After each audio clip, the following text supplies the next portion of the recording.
단 하나의 지표가 모든 경제 현상을 설명할 수는 없겠지만 그래도 주식시장은 더 갈 수 있다는 또 하나의 증거가 있어서 오늘 소개해드리려고 합니다. 바로 하이힐드 스프레드라고 하는 건데요. 이 단어가 처음부터 나오진 않습니다. 마지막에 등장하니까 여러분들 찬찬히 한번 들어보시길 바랍니다. 자, 먼저 제가 누차 말씀드렸던 것이 금리 인상기에는 경기가 개선된다. 경기 개선이 전제가 돼야만 금리 인상이 가능한 것이기 때문에 이런 현상이 나타난다고 누차 말씀을 드렸는데 사실 경기가 개선된다고 해서 무조건 금리를 올릴 수 있는 것은 아닙니다. 금리가 상승되는 그런 시기에 국민들의 소득이나 아니면 기업들의 실적이 훨씬 더 빠르게 올라가게 된다면 국민들이나 기업들은 뭐 이 정도 이자 부담쯤이야 라고 생각을 하면서 경기 개선은 계속 이루어질 수가 있습니다. 하지만 반면에 금리가 상승되는데 경기 개선이 그것을 따라오지 못하게 될 경우 국민들의 소득도 빠르게 늘어나지 못하고 기업 실적도 빠르게 늘어나지 못하게 될 경우에는 분명 경기가 개선되면서 소득이 늘긴 늘었는데 이자 부담이 늘어나는 폭이 더 크네 라고 하면서 오히려 경기는 정체되거나 혹은 꺾일 수도 있는 겁니다. 그래서 금리 인상기에는요. 경제 발전 속도가 금리 인상 속도보다 훨씬 더 빨라야 계속해서 지속적인 경기 개선이 일어날 수 있게 되는 것입니다. 이런 내용을 전제로 기업들이 돈을 빌리는 상황에 적용을 시켜보도록 하겠습니다. 기업이 돈을 빌린다는 것은 달리 말하면 채권을 발행할 때라는 이야기인데요. 같은 말입니다. 세상에는 참 다양한 종류의 기업들이 있죠. 돈을 아주 잘 버는 기업, 조금 잘 버는 기업, 못 버는 기업, 혹은 못 벌다 못해 거의 무너지기 직전인 기업, 이런 기업들이 있는데 돈을 아주 잘 버는 기업은요.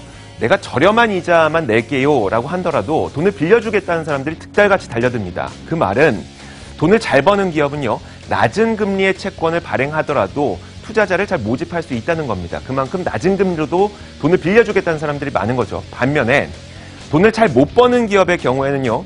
비싼 이자를 지불하겠다는 의향을 비춰야만 돈을 빌려주겠다는 투자자가 나타나게 됩니다. 달리 말하면 높은 금리의 채권을 발행해야만 한다는 거죠.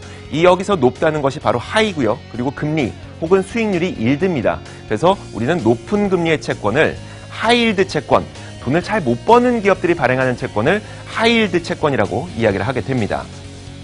그럼 이 돈을 잘 못 버는 기업에 또 집중을 한번 해보도록 하겠습니다.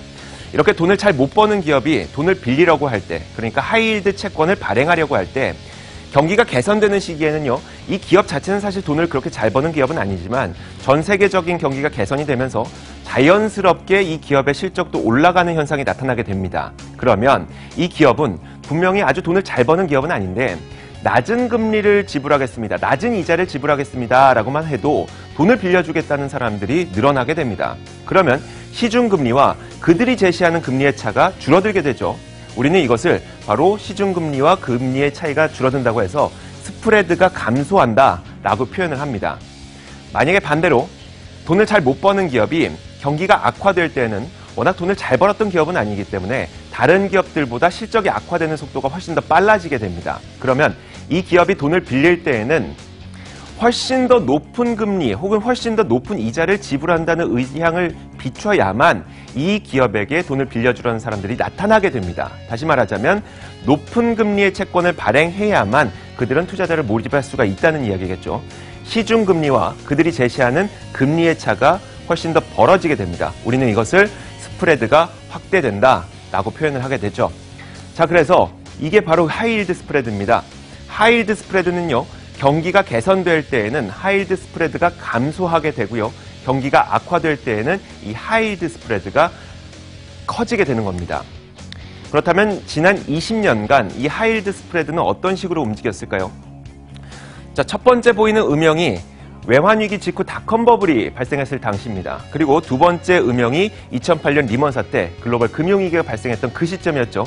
이 시기에는 하이힐드 스프레드가 급격하게 올라가게 되는 현상을 보여주게 됩니다. 말하자면 이런 위기 상황에는 돈을 잘 못 버는 기업들에게 니네가 돈을 빌리고 싶으면 높은 이자를 지불해라 라고 하는 사람들이 많다는 것이죠. 그렇다면 현재는 어떨까요? 바로 이 끄트머리에 있는 게 현재인데요. 하이힐드 스프레드가 꽤 낮은 수준으로 유지가 되고 있습니다. 그 말은 물론 요즘에 금리가 인상되면서 기업들이 이자 부담 때문에 허덕일까 봐 주식들을 내다 팔았습니다. 그게 최근에 나타났던 주식의 출렁거림의 이유였었는데요. 그럼에도 불구하고 하이힐드 스프레드가 이렇게 낮다는 것은 그들에게도 여전히 낮은 금리로 돈을 빌려주려고 하는 사람들이 꽤 많이 있다는 겁니다. 다시 한번 해석을 해드리도록 하겠습니다. 처음에 말씀드렸던 것처럼 이 한 가지 지표가 모든 경제 현상을 설명할 수는 없습니다. 다만 금리가 인상되고 있긴 하지만 이 금리 인상 때문에 그 기업들이 이자 부담으로 허덕일 거라고 생각하는 사람들보다는 여전히 아직은 돈 잘 못 버는 기업에게도 꽤 많은 사람들이 낮은 이자만 받고도 돈을 빌려줄 용의가 있다는 것을 보여주는 것이 바로 이 하이힐드 스프레드, 이 지표입니다. 시장을 읽는 남자입니다.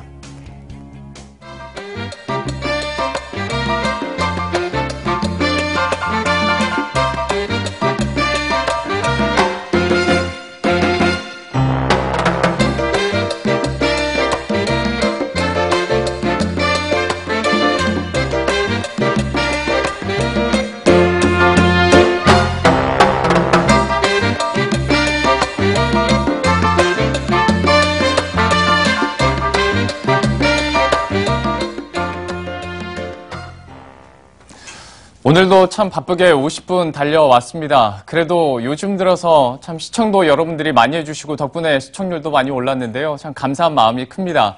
이런 감사한 마음만큼 저희들은 내일도 또 최선을 다해서 핫한 이슈들 들고 이 시간에 다시 찾아뵙도록 하겠습니다.